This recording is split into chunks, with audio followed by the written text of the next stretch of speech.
because everyone is kind of building a brand, whether it be a personal brand or if they're an entrepreneur, they're building some sort of company brand, because you can't exist in the world without developing some sort of presence in people's heads. What's up, everybody? Welcome back to Awesome Inc.'s podcast, where we highlight people pursuing their definition of, you guessed it, awesome. So buckle up and get ready for some more success story adventures and failures from Kentucky's tech and entrepreneur community.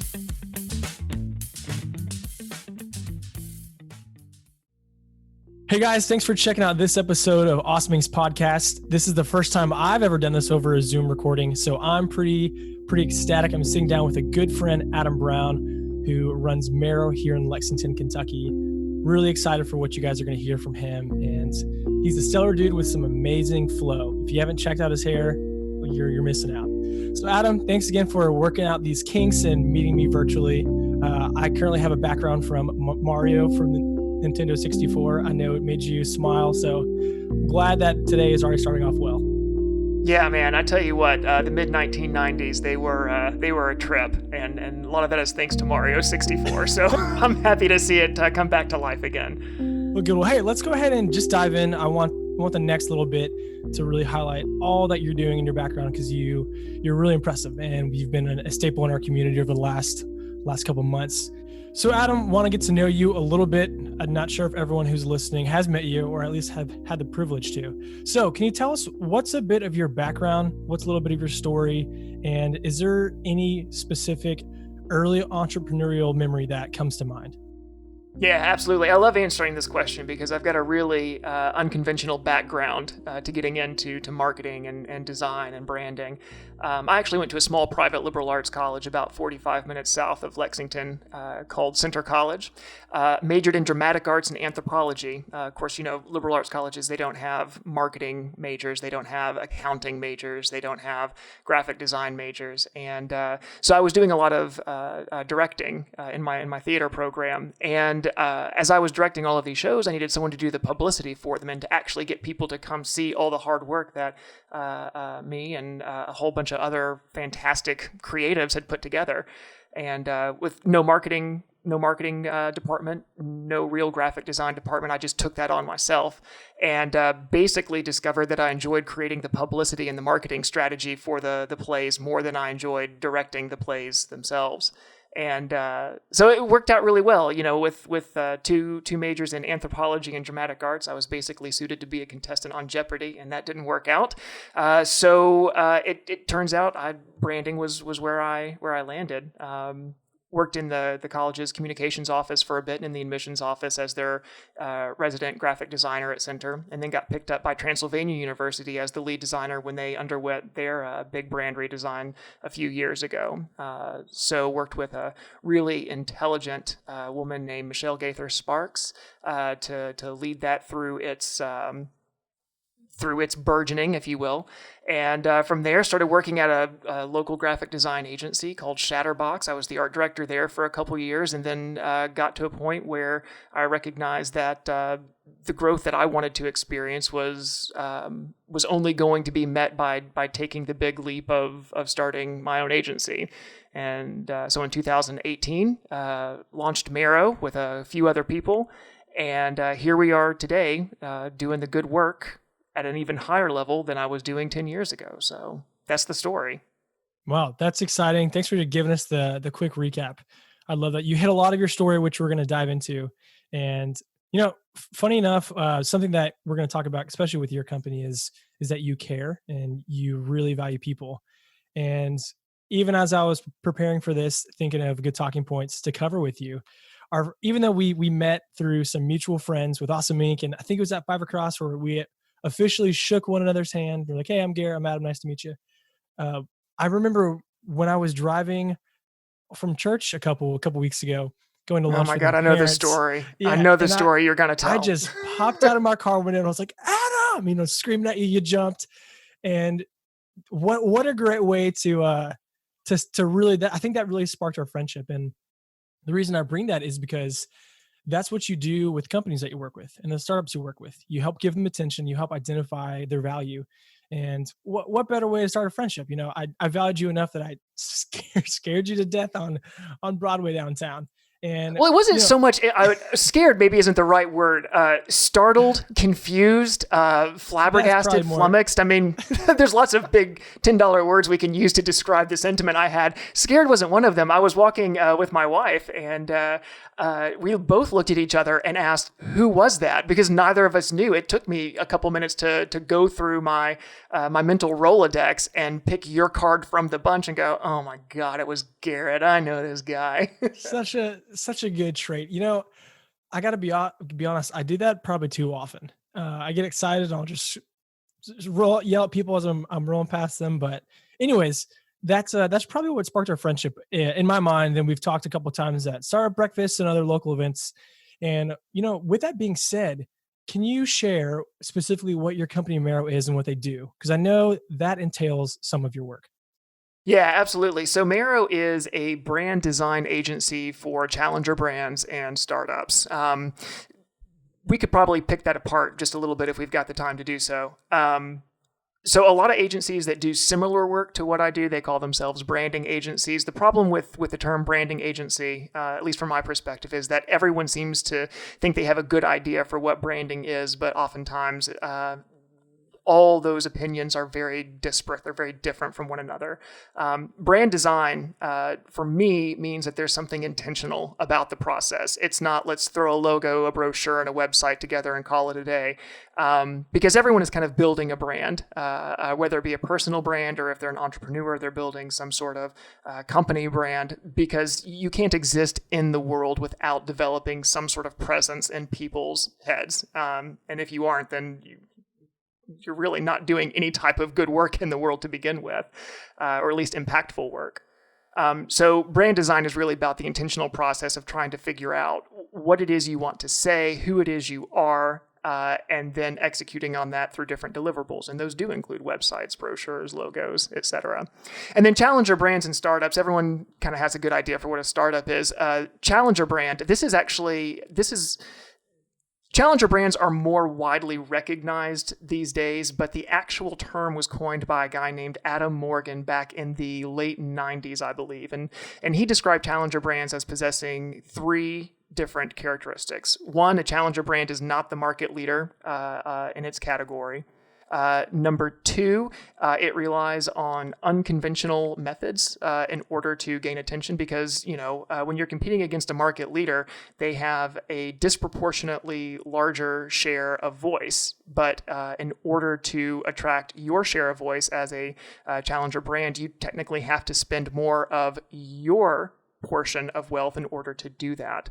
So you've got to be a little bit unconventional. And then third, challenger brands are typically on a trajectory of pretty intense growth. They're not looking to stay stagnant. They're not happy with their status quo. They are entering or are already in a pretty significant growth trajectory. So that's what Mero does. You gave us the whole spiel. I was going to say, I know that you guys are a brand design firm, like you said, with challengers and startups. And what's really cool, you have a couple slogans, and one that I thought was pretty enticing is that you guys say you embrace empathy as a strategy. Can you explain that? And I know a little bit that has to do with helping people tell a story, their why. Would you mind talking about that? Yeah, actually, I would. Let me explain this by taking you through a little bit of a narrative. That'd be great. All right, so let's say you are you're on the internet. It's the middle of the day, and you're visiting your favorite Twitter personality, and they send you a link to something that they really want you to check out. And as soon as you go there, you open up the webpage, and immediately you're met with this really great paragraph talking about this incredible information that they're really excited to give you. And they talk it up for a few more paragraphs, and you realize that we're doing a little bit of search engine optimization at this point. We're feeding the search bot all the fun buzzwords that we want them to recognize us for. And then when we get to the very end and we think, all right, here is the meat of the presentation, you're actually met with a form wherein if you want the goods, all you have to do is just give this guy your email address and he'll put it right in your inbox. That's annoying. It's really, really miserable. And it's not empathetic at all because that is a trade. And so one of the things that I tell clients is that when we're talking about empathy, we're talking about the difference between generosity and reciprocity. In the example I just gave you, that's reciprocal. That's a very transactional thing. That is, I've got something that I think you want, but you've got something that's immensely more valuable to me, and that's your email address. That's a direct line of communication into your inbox, and I'm going to make you trade that for whatever I have to give you. Generosity, on the other hand, recognizes that I have something to give, and I'm going to freely give it, and I'm going to make sure that people have access to it because that actually makes the change. And when you paywall certain things, when you guard against the free dissemination of information or any kind of help, that creates a transactional experience. And so when we're talking about empathy, we're really talking about making sure the user experience, whether it be online on a website or in a store, or really anywhere for that matter, that is the kind of experience that you would want to experience. No one likes being sold to. People love to buy. Like, don't get me wrong. People really love buying stuff, but they don't like being sold to. And so we try and create an experience with our brands that we work with that engenders that kind of relationship between the seller and the buyer, if you will. Man, that is very cool. Very different way than I thought you were going to take that. So thanks for sharing. I really like you said reciprocity. So like reciprocating and giving, that makes me think of, if you've read the book, Startup Communities, the whole give first mentality, give before you get, give without expecting something in return. Like you said, when you give, you help make the change. That's one of the most rewarding aspects to our Lexington startup ecosystem. We have a lot of people who enjoy giving, not so they can get something necessarily in return. Yes, for business. Yes, for emails. Like that's how you have to function. But just in terms of community events, through contacting, through networking, that's how we help build one another up. And you do a lot with startups. How does embracing empathy work well with your business? Well, it is basically the way that I handle every client interaction. I'm an entrepreneur myself. I understand what those struggles are like. And here's the thing to recognize, value is incredibly subjective. The way this is embodied, probably most tangibly at least, is the way that Mero handles pricing. We work on a value-based pricing system, which basically means that when I start working with a client, instead of asking them, what do they need, and then I give them my hourly rate or what have you, we work backwards. I try and figure out what it is they're trying to accomplish, right? What is the value that they need in their business? And what does that look like? Is it more time to spend with the family? Like, do they need to automate some form of their business? Do they need to create a higher price tag, for their goods and services? What does value look like for them? And then we try and figure out, okay, well, how can Mero help create that value? And that's a lot of what branding is. It's some people refer to it as value added. I prefer Rory Sutherland. He's the vice chairman at Ogilvy. He says it's not value added, it's value extracted. The value is already there, but trying to find a way to frame it and articulate it is really important. And so, Mero works with clients to figure out what value they're hoping to create, how Mero can facilitate that, and then Mero works within the budget that the client has to achieve the value they want to create. So if let's say, a company comes and they're looking to generate, $100,000 in additional revenue every year, and Mero can figure out a way to do that. Well, then we price proportionate to how much value they want to create, and then I go back through and figure out what things Mero can do to create that value for them. And that's very different than what a lot of agencies do, where they have this one thing that they execute on really well. Maybe it's a digital marketing strategy, or they do logo design, or any number of other deliverables that they can give, and they price those and they sell those to clients. Mero, on the other hand, figures out what value the clients want to create and then reverse engineers whatever we can do in order to provide that end result for them. Man, that's great.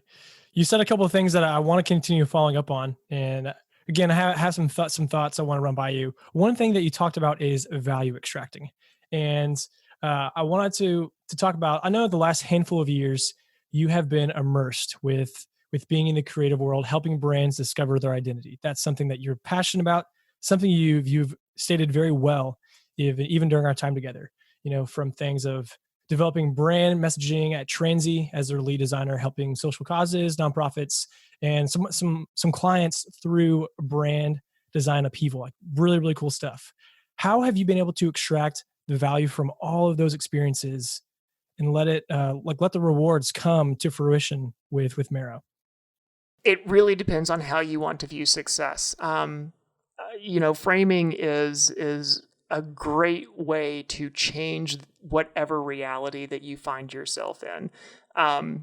Look, I could, if I choose a metric for success, let's just say, Mero needs to be a $50 million a year company. If that's the way I frame success, then Mero is by all accounts a complete and total failure. It's not doing at all whatever I had set out for it to do, if that's the metric. But if you look for other intangible metrics for success, is Mero personally growing year over year, both in terms of its culture and identity, but also its revenue? Well, yes, it is. So in that regard, Mero is a success. Is it creating a longer list of clients every year? Yes. So that is a metric for success that I've chosen for the company. So in terms of extracting value, it really comes down to defining what value is. And value is incredibly subjective. What may be valuable for me may not be valuable for somebody else. And so when I talk about value-based pricing and working with clients to figure out what they value, that takes the conversation out of my hands. It doesn't matter what I value. What really matters is what does the client value? And then, like I said, reverse engineer what Mero can do to help them reach those goals. So it's the recognition that value is subjective and that what we determine to be the greatest form of value is personal to each individual has helped me shape my idea of what's valuable to me and Mero, and hopefully has helped clients shape what's valuable to them. So cool to hear your explanation of that. And continuing on with literally where you left off, how do you see your business help strengthen the Kentucky startup community? Here's the thing that I love about founders, particularly startup founders, is that they are the most optimistic contrarians that the world has to offer. I consider myself a contrarian, but I also consider myself fairly optimistic as well. And it takes a great deal of confidence, like verging on arrogance almost, to say everything in this category sucks and I think I can do it better than anybody else. That is literally the modus operandi of every single startup founder is, this is terrible, but I can fix it. And I'm willing to be told, no, I don't like this very much. It's not very good, and still persist to create change. So Mero's role in all of this is to be a challenging force for good within other startup companies and challenger brands. I really hope that specifically in this market, Mero works with clients outside the city and outside the state of Kentucky as well. But with every client, I really challenge them to think about their problems a little bit differently. This kind of goes back to this idea that challenger brands have to utilize unconventional methods in order to get their message out. So a good example, I work with a craft distillery. And they create premium botanical spirits, and they've got a line of gin, and it's a Kentucky gin.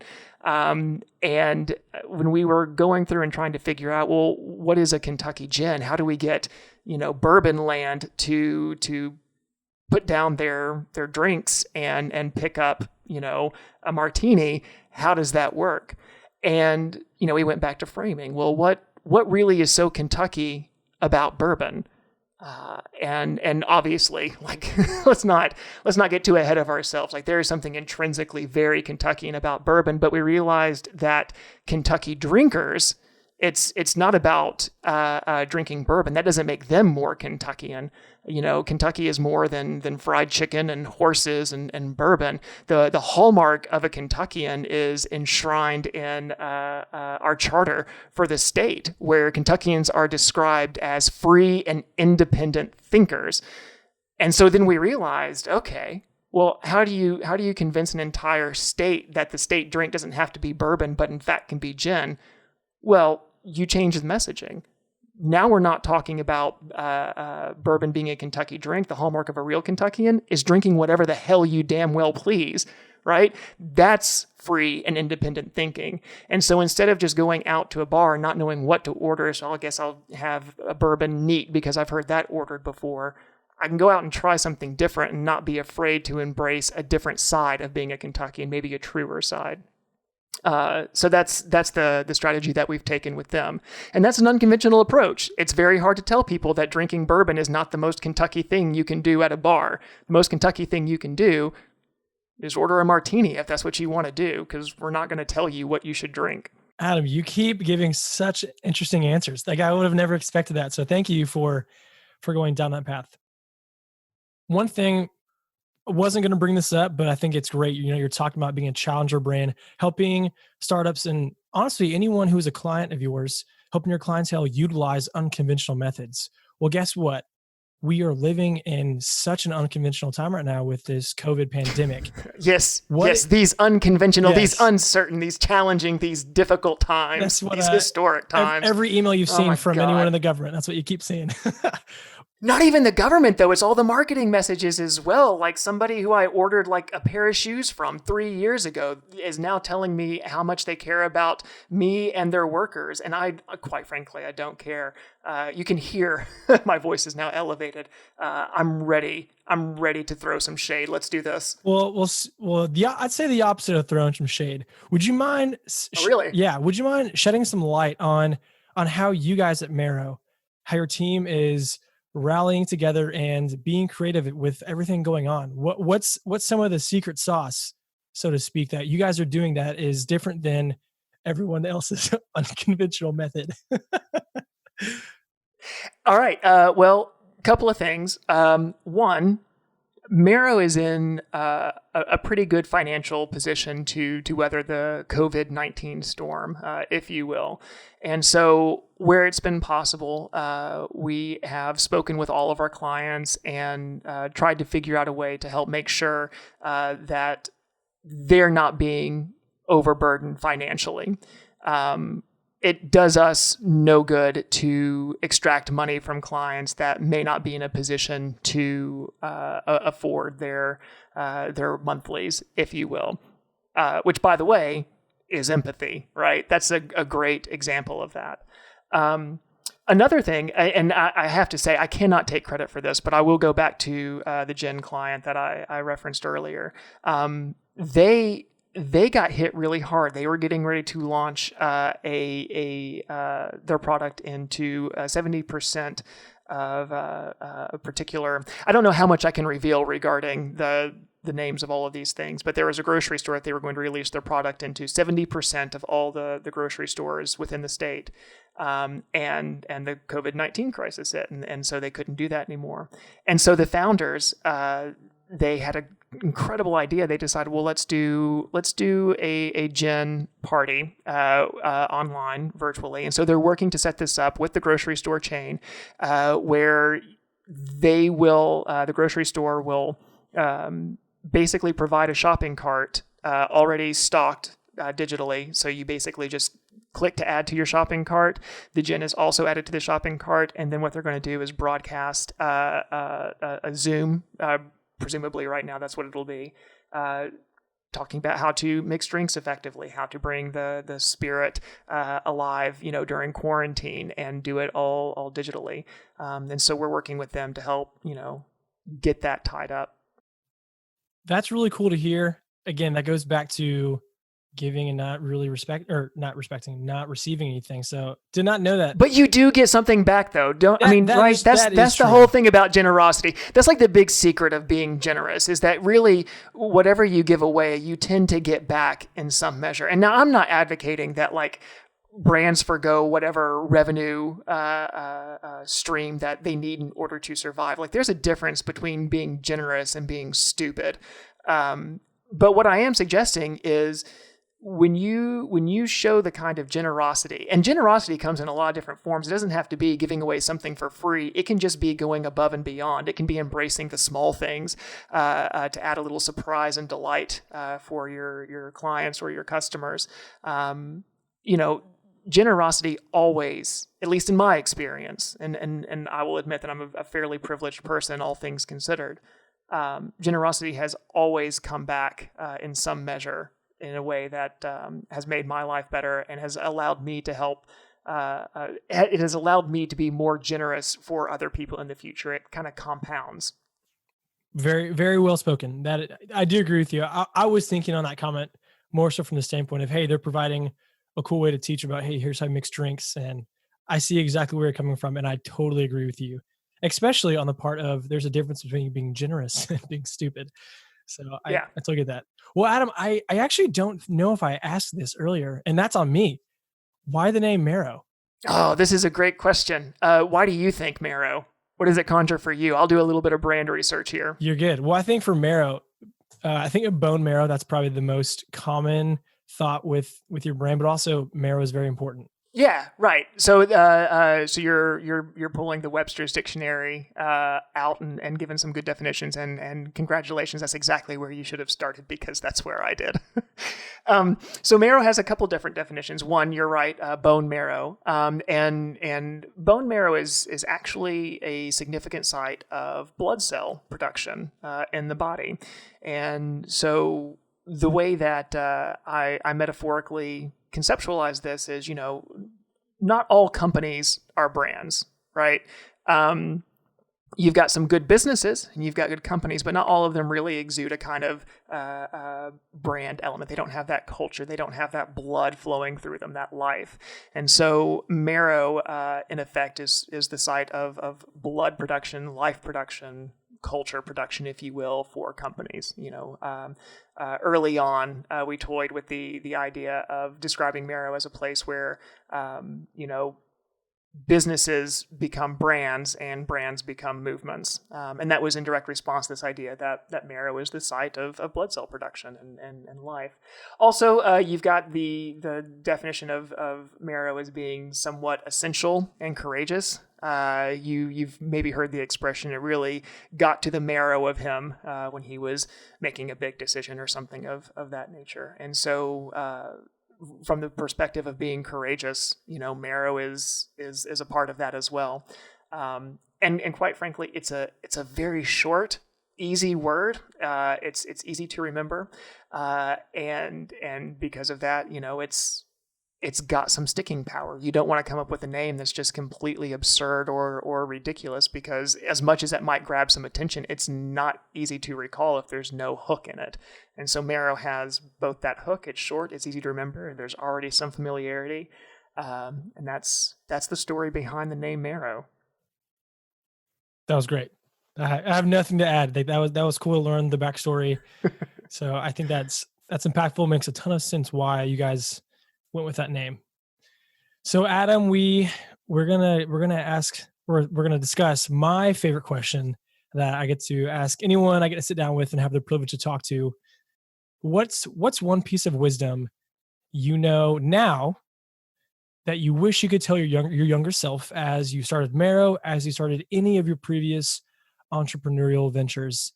And I ask that for the people who are listening who are either A, timid and hoping to start some adventure, B, are fresh and they're running, their wheels are spinning, they're so excited about what they're doing, or C, someone who's been in the game for a while and maybe they're finding some plateau, they're getting complacent, and they need a little kick in the pants, so to speak.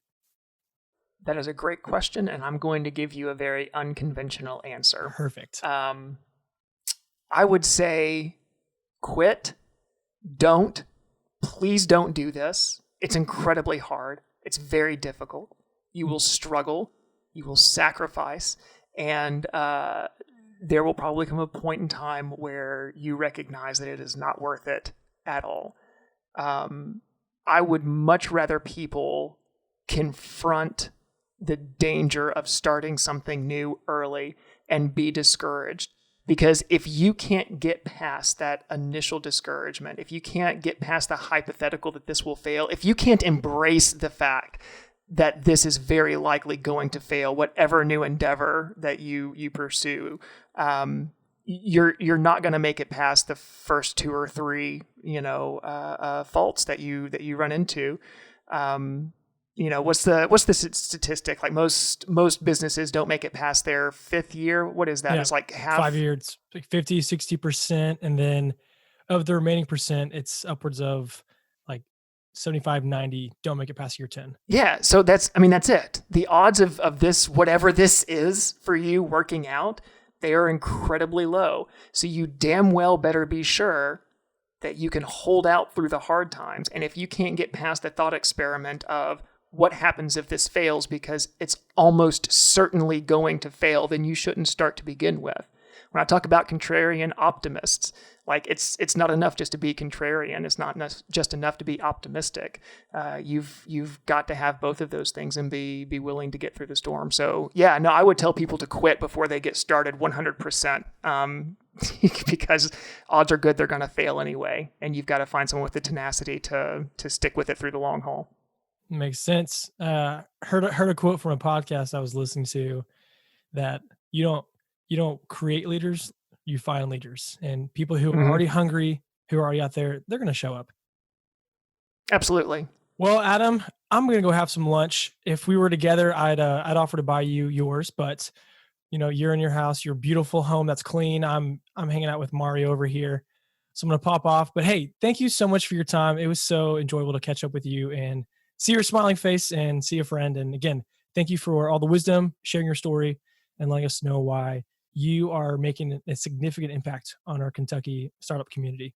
Yeah, my pleasure, Garrett. Let's do it again soon. Well, that's it, guys. Thank you so much for checking out this episode of Awesomings Podcast. And another quick thank you to Lee Rosevere and a few members from our community who provide the music that you hear in this show. Lastly, give us a follow on Instagram, Facebook, all that jazz. Or even better, come on down to our space. Come be a part of our community and get plugged in, and let's start something awesome together. You guys rock. We'll see you next time.